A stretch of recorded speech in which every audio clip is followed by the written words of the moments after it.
So ito ang ating target for today.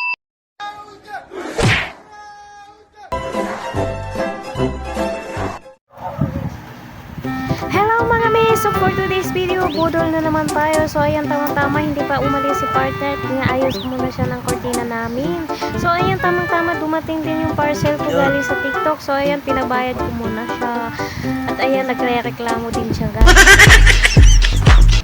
So yun mga mi, natawa ako kay partner kasi nagre-reklamo siya, ano na naman daw yung mga budol ko. So ayun, binuksan ko nga yung mga budol ko at ayan na nga mga mi. Nagtaka nga ako kasi sales lady yung in-order ko pero ito ay dumating.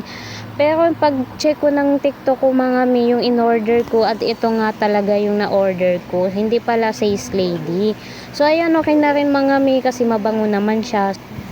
At ayun mga mi, habang nakahiga kami kagabi, pawis na pawis ako at wala nga talaga akong mga sando. So ayun, sabi ko kay partner, kailangan ko ng mga sando. At sabi naman niya, maghanap daw ako sa TikTok at doon daw ako mag-order. So ako naman, tuwang-tuwa ang puso ko kasi nakabudol na naman ako. At ayan mga mi, nag-order nga pala ako ng ganitong sando at siya din nagpili ng mga color para sa akin. So ayun mga mi, hanggang dito na lang ang aking video at ayan, masaya-masaya na naman si Inday kasi nakabudol na naman. So thank you for watching.